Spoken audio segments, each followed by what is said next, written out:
every movie has random trivia. And here at Trivial Theater, I explore some of these movies, and the random circumstances that make them the weird creations we love. This week's movie elevates the 80s sci-fi horror genre to a totally different floor. It's an uplifting experience you won't soon forget. This is 1983's The Lift. If the title didn't give away what this movie is about, the long, lingering, close-up shot of an elevator, complete with sound effects, might. We're then introduced to the classy restaurant Icarus in an interesting way. I mean, there are worse ways, right? A spilled drink between this adorable couple makes it clear that these lovebirds will take us on an endearing tale that'll warm the heart.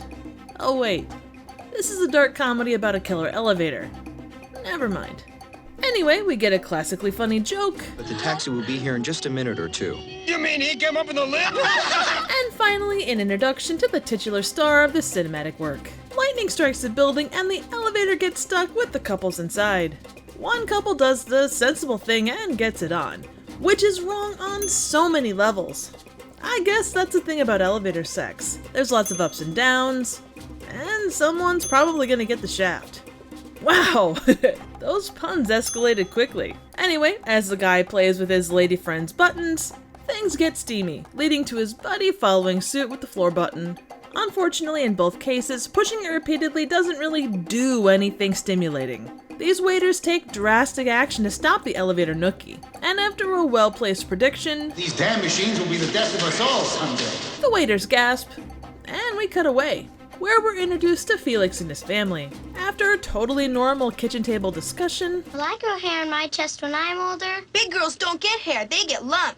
What are those? Chest things. I heard about them in school, but I don't know their names. Breasts. he's called into his job as an elevator repairman. Hey, that building has office space for rent. Sign me up. Felix and his huge toolbox encounter a typically awkward elevator conversation and a close talker before lighting up a cigarette and getting to work. Elsewhere, a blind man signs for a new apartment, leading him to be bamboozled by a real estate agent and then given the shaft by the elevator. Later, a set of security guards catch some unusual activity and go to investigate, using the stairs? What? Why are there stairs mentioned in a movie about a lift? I kinda feel like the writer was up to something. This is several levels of weird. Anyway, the guard gets the shaft, but even in this state, he's still good enough to remind us of what movie we're watching. The lift. His partner does all that he can to help by asking for numbers, I'll call the police. Do you have the number? ripping his partner's coat, and whimpering in the corner. Ultimately, the poor guard loses his head, and later, a visiting cop lists off vital stats. Do you know how many victims get stuck in these lifts in a year? 250,000. In our country alone. That's a fact. After a product placement for Scandia Tools and Canon cameras, Felix meets Micah, a reporter who suspects more is going on. There's a timely elevator PSA. How many freak accidents happen in lifts? I don't know. It's riskier driving a car. These days, elevators have all sorts of safety devices designed to prevent accidents. Followed by examples of elevator nookie proposals. Isn't that a tiring job? All day long? Up and down in a shaft? Come by, we'll go up and down together. We get seeds of an infidelity subplot through a bowling sequence, and then visual cues that Felix is a rebel of the elevator industry, personified by a leather jacket over his jumpsuit.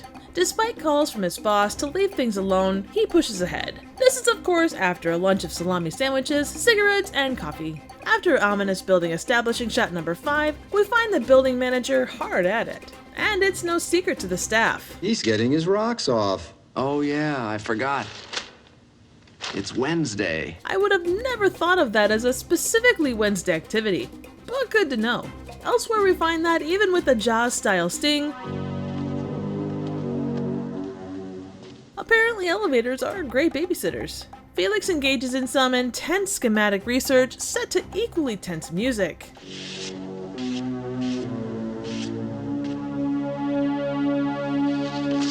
He and Micah believe the elevator's computer systems could be to blame, and investigate it further by visiting the manufacturer's lab, where they get rockstar parking. Later, after more typical kitchen table discussion, Papa, what's adultery about? Hey, shh. A professor explains artificial intelligence and the reproduction cycles of microchips. Back in the building, a janitor has an unexpected night as he tap dances, gives the universal sign for suck it, gets eaten, and breaks up a mundane elevator ride for this guy.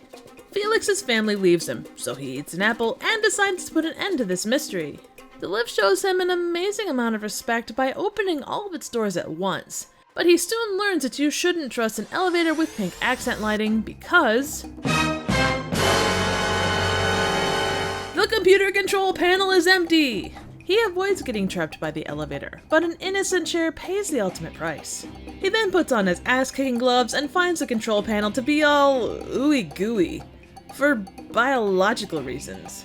The elevator throws a wild rave, but Felix shows his displeasure by sticking a knife in it. They play a game of dodge lift, where the cars continually miss him by that much. Micah saves him, and they have a moment that's rudely interrupted by the computer company's boss man, who, after all of Felix's careful work, just uses a gun on the control panel. The elevator finds this particular approach boring, and leaves the boss man hanging. In the end, Felix and Micah understandably take the stairs to escape. So The Lift is a 1983 Dutch sci-fi horror film directed by Dick Moss. He was fired halfway through production because of arguments over casting, but he worked through that day and was rehired the day following. He also composed the entire score in one day on 2 borrowed synthesizers because it was more cost-effective. It was shot in 30 days with an estimated budget of €350,000.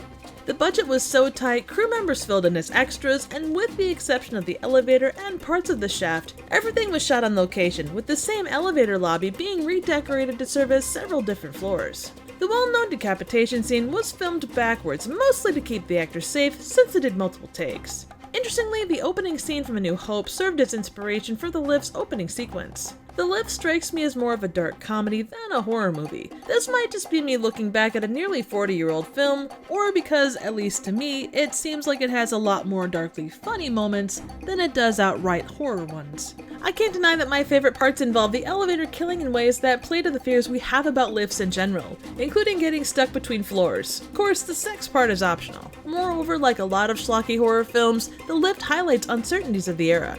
Early AI and computer-controlled systems were coming into their own at that time, and whether you're talking movies as serious as War Games and Terminator, or as silly as Superman 3, the potential of computers could be seen in the same way that fears of the atomic age were covered in 50s B-movies.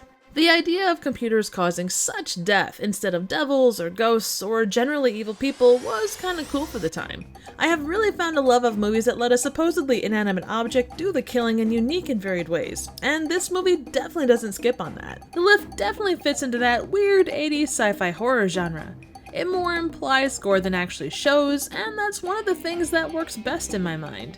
The script is a bit talky, and the infidelity subplot is kinda weirdly placed, but the balance of horror and humor works pretty well.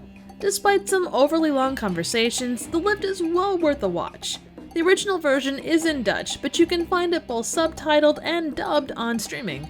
Moss did do an American remake in 2001 called Down, or The Shaft on its DVD release. It stars Naomi Watts and James Marshall. From what I've seen, it looks like an interesting ride, and it features Love in an Elevator by Aerosmith. So what do you think? Suggestions for movies, trivial questions, comments, ratings, and office space in the Chronos data would be appreciated. Thank you so very much for watching.